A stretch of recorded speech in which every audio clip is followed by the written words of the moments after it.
Sir, the more important function that the upper house performs is that it suppresses the separatist forces and affords an opportunity to the states to have their say in national legislation and in fact in the debates in the Constituent Assembly. This aspect was put with great emphasis by the honorable members. The second chamber is essential in a federal structure because the House of People, being the representative of the people, obviously the people will have their say there. But the states also should have a say of their own in a democratic constitution, and the Rajya Sabha, being a council of states, obviously the states will have a say, and in our constitution we have recognized the importance of the voice of the states because certain constitutional amendments cannot go through unless they are passed by the majority of the states. Therefore, in our democracy, people are the main criteria, but the opinion of the majority of the states on important issue is also an important factor. Whether this aspect will be properly fulfilled by the Rajya Sabha will be dependent to a great extent on the composition and the powers which the Rajya Sabha has in comparison with some of the other second chamber that we have in the world today. For example, the most powerful second chamber in the world today, everyone will have to agree, is the Senate of the United States. The Senate members are directly elected.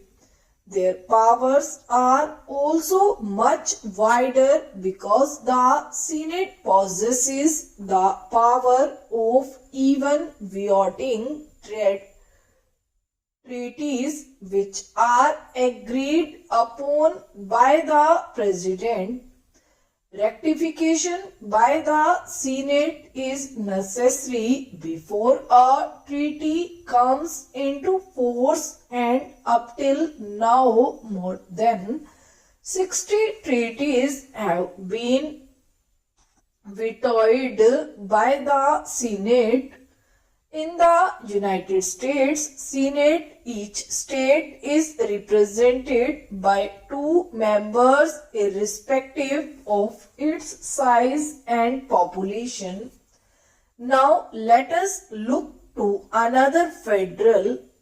In Australia, the Senate is not as powerful as that of the USA. There are 50 senators and they are elected 10 each from the 5 states. Therefore, irrespective of the size of the population, uniformity is maintained there also of all the senates. Same is the case in Switzerland also, where each state has 2 members. In Russia, where in spite of the divergence and composition of the population and the area, 25 deputies are there from each republic. The only country where this principle is not followed is Canada, and we are following to a certain extent that pattern. In Canada, 120 members are nominated by the Governor General, and 4 provinces have 24 members each, and other provinces have got varying number of members with a minimum of 4. We have to a certain extent followed the pattern of Canada, and because we have accepted the principle of both nomination and indirect election, and also the principle of not having uniform representation, our principle has been to provide one representative for every additional 5 millions of the population and one for every additional 2 million or part thereof. Why I am objecting and asking for an amendment and asking this House to consider the necessity of changing the present structure. I will just now come to that. In the House of the People, obviously the House being representatives of the people, the populous states will have more representatives. Nobody can deny it, and that should be the first and basic principle.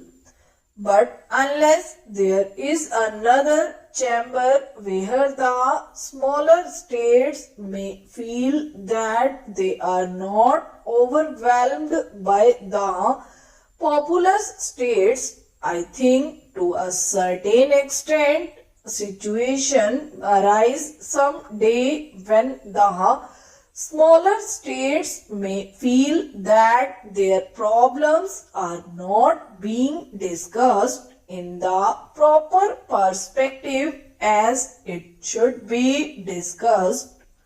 Obviously, at this moment, I will concede that not only the quantity but quality also counts. But in a democracy, the number also counts very much. Nobody can deny, and in fact, this is one of the reasons probably which prompted all other federal democratic countries like the United States, Russia, and Switzerland to have uniformity of the number representing their states. In the United States, we find that the Senate and House of Representatives try to strike a balance of conflicting interests through different compositions conflicting with one another. For example, in the United States, we find that they have got 8 farming states, and these states have 47 representatives in the House of Representatives, whereas there are industrial states and the number of their representatives in the House of Representatives is 174. In the House of Representatives, the disparity is there. The industrial states may have a dominating voice, and much more time may be taken in discussing the industrial matters. but that has been balanced in the upper house. I feel we should have also a fresh view as to whether the composition of the Rajya Sabha should be changed because of this first principle alone. This should be considered very carefully.